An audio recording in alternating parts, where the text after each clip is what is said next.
Boa noite, meus amigos. Estamos recebendo a nossa amiga Beth. Hoje a nossa amiga Beth, ela vai fazer a reflexão da noite. Vai passar qual o tema, por gentileza, amiga Beth, da reflexão?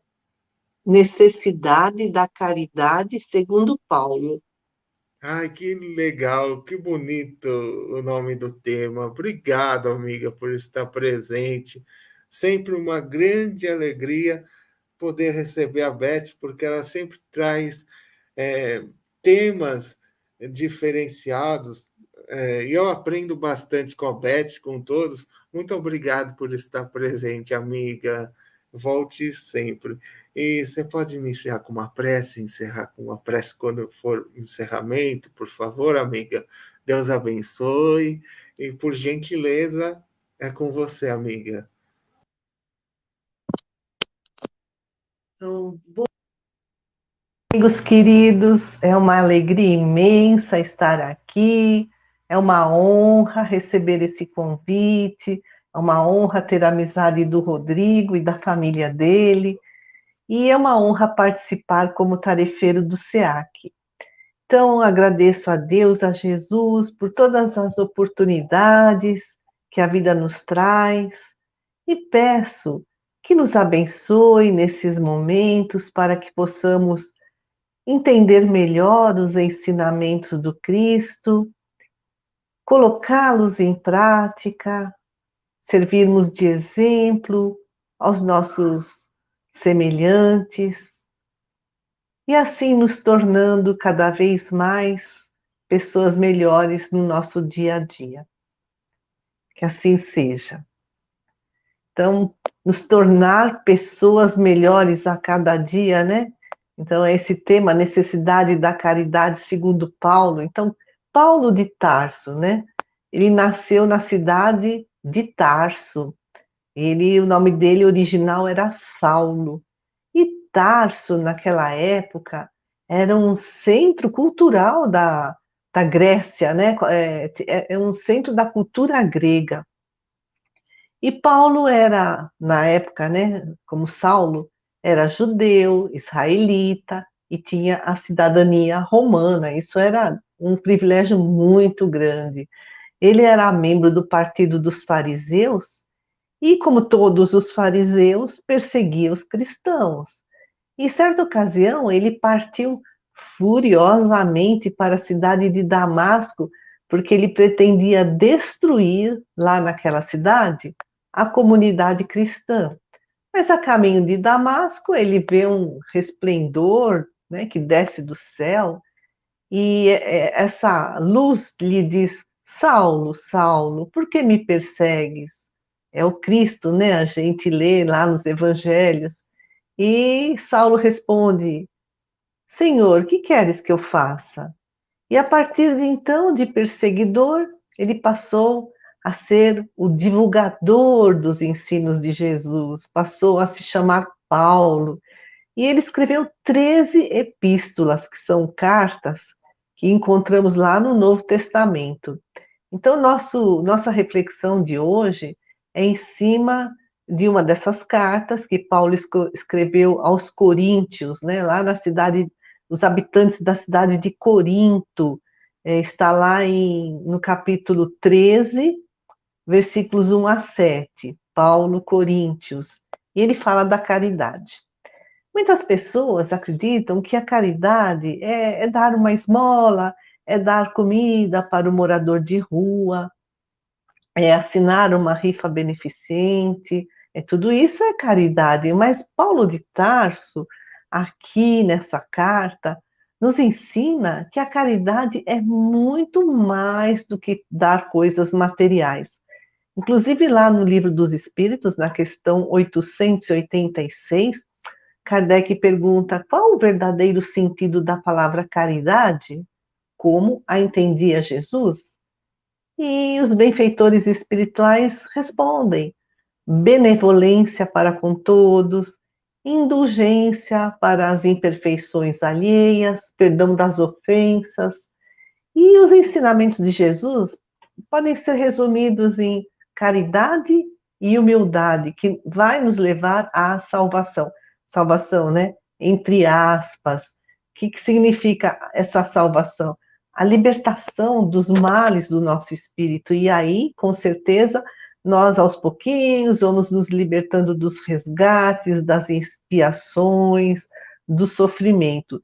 Jesus mesmo nos disse: bem-aventurados os pobres de espírito, ou seja, os humildes, porque deles é o reino de Deus, então é a salvação, né? Deles é a salvação. Então, caridade e humildade são condições necessárias para a felicidade futura. Mas vamos à Epístola de Paulo, né? Aquele poema belíssimo, escreve o apóstolo dos gentios. Se eu falar a língua dos homens e dos anjos e não tiver caridade, sou como o metal que soa, ou como o sino que tine. Então, falar a língua dos anjos é falar com erudição, falar bonito, né? E aqui, Paulo está trazendo um alerta para as pessoas de qualquer religião, mas principalmente para os oradores, porque muitos têm riqueza nas palavras, mas são pobres de boas ações. Jesus também nos disse: árvore boa produz bons frutos, ou seja, a reforma íntima é que nos vai tornar pessoas melhores para que façamos o bem. Então, não adianta falar e não praticar. E segue Paulo. E se eu tiver o dom de profecia e conhecer todos os mistérios, e quanto se pode saber? E se tiver toda a fé, até ao ponto de transportar montes, e não tiver caridade, não sou nada. Então, o dom de profecia é mediunidade, que pode ser usada para o bem ou para o mal. Então, mediunidade é um talento e exige, como todos os talentos, responsabilidade quanto ao uso que damos a eles. Então, conhecer todos os mistérios, quanto se pode saber? É conhecer as leis da vida, as leis de Deus. Mas sem fé, essa fé, né, raciocinada, nós iremos cair nos rituais, nos dogmas, no fanatismo. Isso leva à intolerância, à exclusão e a uma fé sem obras. E seguindo na carta. E se eu distribuir todos os meus bens no sustento dos pobres? E se entregar o meu corpo para ser queimado? E se todavia não tiver caridade, nada disto me aproveita. Então, qual é a nossa intenção quando nós damos esmolas? Nós queremos nos exibir? Jesus já nos dizia que a sua mão esquerda não saiba o que faz a mão direita. Então, é dar sem ostentação, sem humilhar aquele que recebe. E quando Paulo fala, se eu entregar o meu corpo para ser queimado, né, é uma metáfora, ou seja, é castigar o corpo, passar por privações, não cuidar do corpo, né? Nós precisamos cuidar do corpo e do espírito. Então, nada disso aproveita. É o espírito que tem que dominar as más tendências, as tentações. Não é, a culpa não é do corpo, os nossos vícios, a queda nas tentações. Não é assim, culpa do corpo, né? A culpa é do espírito, por isso que é preciso ter força de vontade, perseverança, firmeza, disciplina e esperança de que a gente melhora sempre. Então é como assim se o corpo fosse um carro e o espírito é o motorista que guia o carro. Quando o carro está desgovernado, a culpa é do motorista. Ou ele não cuidou bem do carro, ou ele está sendo imprudente, dirigindo mal, né? E Paulo fala, a caridade é paciente. Então, aqui ele nos diz a importância de adquirir paciência, resignação. E a gente consegue paciência e resignação a partir do entendimento do porquê as coisas estão acontecendo na nossa vida, o porquê estamos sofrendo, o para quê desse sofrimento, o que, que ela está nos dizendo, o que precisamos modificar, o porquê e o para quê da doença, da dificuldade. E aí adquirir paciência e resignação para ser mais, para sermos mais caridosos conosco quando estamos com dores, para sermos mais pacientes quando estamos doentes, não nos exigirmos, né, demasiadamente, pacientes com as nossas limitações e também com as dores e limitações do próximo. E Paulo diz: a caridade é benigna, a caridade não é invejosa. Benigna é a pessoa que faz o bem, que ela pratica ações caridosas, não é invejosa, então não deseja o mal do outro, tem pensamentos caridosos para com o outro. E segue a carta. Não, a caridade não obra temerária nem precipitadamente. Então, temeridade é uma ousadia excessiva, é uma imprudência. Então, não obra temerária, ou seja, a pessoa busca agir com sensatez, com equilíbrio, com prudência. Então, o importante é não reagirmos, porque senão a gente acaba caindo na irritação, na cólera, aí nós vamos perder a razão e os prejuízos poderão surgir, né? Poderão vir como consequência. Então, o importante é, conforme nos ensina Paulo, desenvolver a paciência e a sensatez, ou seja, pensar antes de agir. E continuando, a caridade não se ensoberbece, não é ambiciosa, não busca os seus próprios interesses. Então, sabe aquela pessoa soberba, é aquela pessoa orgulhosa que acha que está acima dos outros? A caridade não é ambiciosa. Então, aí também, olha, uma reflexão para nós. Qual o limite da nossa ambição? Nós temos os pés no chão ou não? A nossa ambição é tão desmedida que nós chegamos a lesar o próximo. Então, quando nós alimentamos uma ambição excessiva, nós nos tornamos escravos da matéria. E continua Paulo: a caridade tudo tolera, tudo crê, tudo espera, tudo sofre. Então, tudo tolera, porque tudo tem a sua hora para acontecer. Então, é importante saber esperar para que a gente não caia no desespero. Tudo crê, então, manter a confiança em Deus, a confiança em nós mesmos, naquilo que já sabemos fazer. A caridade tudo sofre, então é sofrer com coragem, com resignação, com esperança, com paciência. E Paulo continua: a caridade não se irrita, não suspeita mal, não folga com a injustiça, mas folga com a verdade. Então, não se irritar nem com a própria vida. Quando a dor chega, ela é uma mestra que nos está querendo mostrar que precisamos aprender algo. Não se irrita com o próximo, porque a caridade, né, não se irrita com o próximo, porque nós somos diferentes uns dos outros. Cada um está num determinado estágio evolutivo. Então, o importante é compreensão. A caridade não suspeita mal. Então, a pessoa caridosa é compassiva, né? Ela tem compaixão. Não é aquela pessoa caluniadora, maledicente, fofoqueira, que espalha fake news, né? A toda hora, ou mesmo que seja de vez em quando, pronto, já faltou com a caridade. Então, quando Paulo fala, a caridade não folga com a injustiça, ou seja, é ser justo, não buscar privilégios em prejuízo dos outros, não querer, assim, levar vantagem em tudo, alimentar, desenvolver o desinteresse pessoal. Isso que é ser decente, fraterno, justo. Quais são os critérios da justiça? Igualdade e equidade. A gente lê lá no Livro dos Espíritos. Então, igualdade.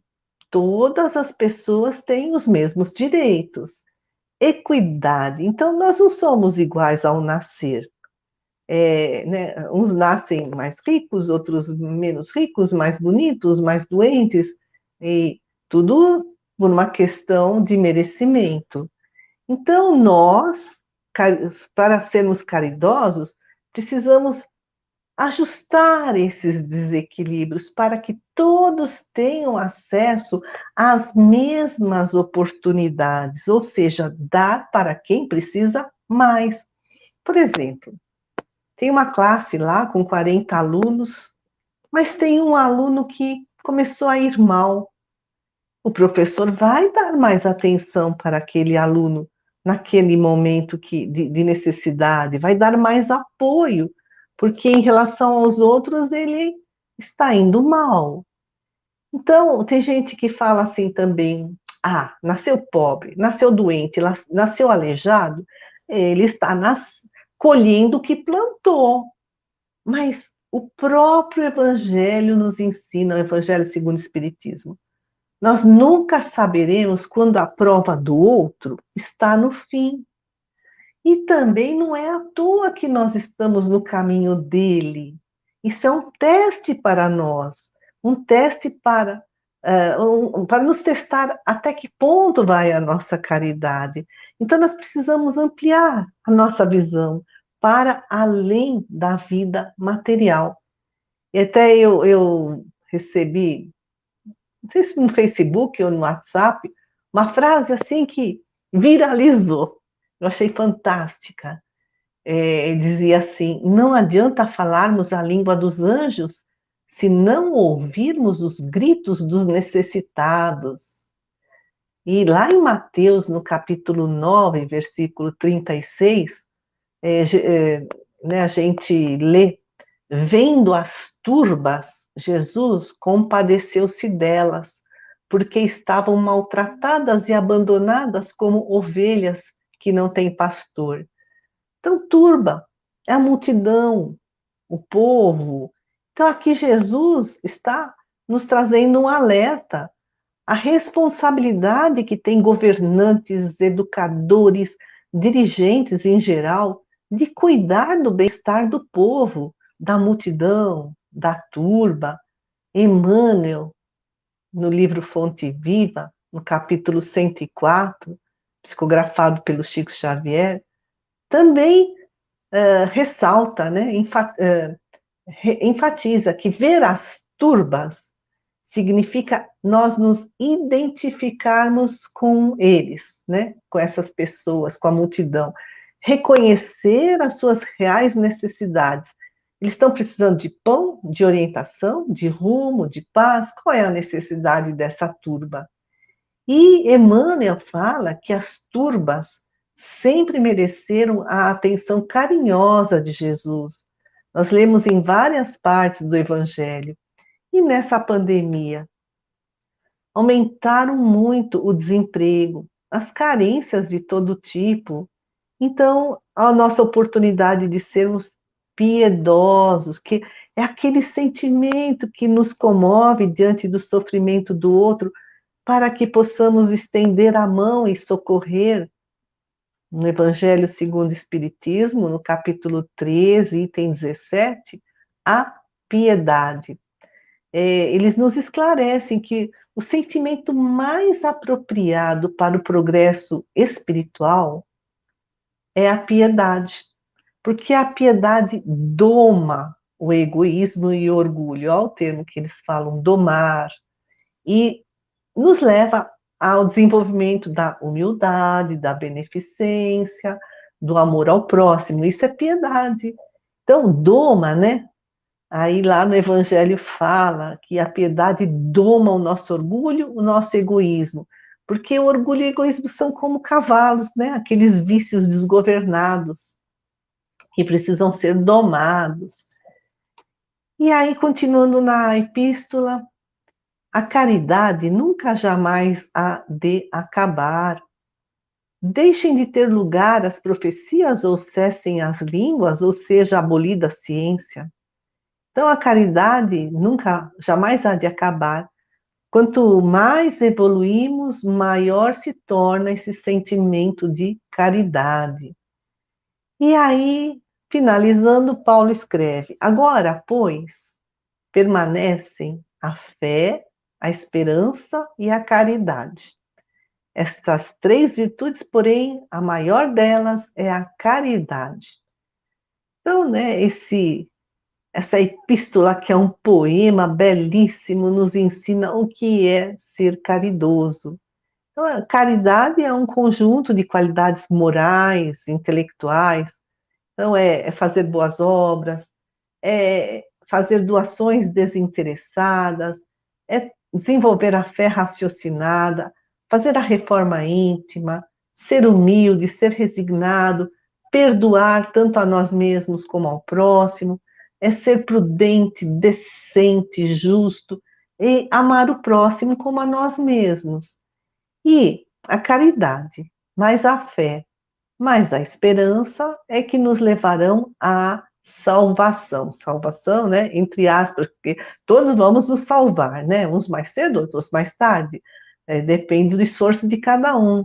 Mas salvação é a conquista dessa vida plena, isenta de sofrimentos, que está aí no futuro, nos aguardando. Lá no Evangelho segundo o Espiritismo, no capítulo 15, né, no item 6, lemos que a caridade está ao alcance de todos.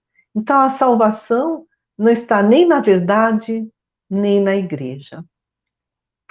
E nós estamos nessa época de transição planetária, de separação de joio e do trigo, e nós também podemos ler no Evangelho que Jesus, o nosso bom pastor, irá separar os cabritos das ovelhas. E dirá aos bons, às ovelhas: possuí o reino de Deus que vos está preparado desde o princípio do mundo, porque tive fome e deste-me de comer, tive sede e deste-me de beber, era hóspede e recolheste-me, estava nu e cobriste-me, estava enfermo e visitaste-me, estava no cárcere e vieste ver-me. Os justos perguntarão: Senhor, quando te demos de comer, de beber, quando te recolhemos, te vestimos, te visitamos? E Jesus responde: toda vez que fizeste a um desses meus irmãos mais pequeninos, a mim é que o fizeste. Então, os justos herdarão a vida eterna, ou seja, irão para o mundo de regeneração, um mundo mais feliz. E os injustos, diz Jesus, irão para o suplício eterno. Eles reencarnarão em mundos mais primitivos que a Terra. É a separação do joio e do trigo, e esse é o momento de transição planetária, e está acontecendo essa separação. Então, estamos num momento crítico da nossa existência terrena, momento muito especial. E aí a importância de investir no nosso crescimento espiritual. E aí Paulo de Tarso, com essa belíssima carta, nos ensina o caminho, né? O caminho da salvação, é sermos caridosos. Fora da caridade não há salvação. Então, eu gostaria de pedir a Deus, a Jesus, que abençoe todo o nosso planeta, todas as criaturas que aqui vivem, as plantas, os animais, os seres humanos, que proteja a nossa natureza, Senhor, que socorra todos aqueles que estão sofrendo de uma forma ou de outra. Socorre-nos também, Senhor, para que tenhamos muita coragem, muita persistência, muita fé e esperança de que dias melhores virão. Abençoa-nos a todos, aos nossos lares, aos nossos familiares. Sê conosco, Senhor, hoje e sempre. Graças a Deus e graças a Jesus. Obrigada, amigos. Uma boa noite.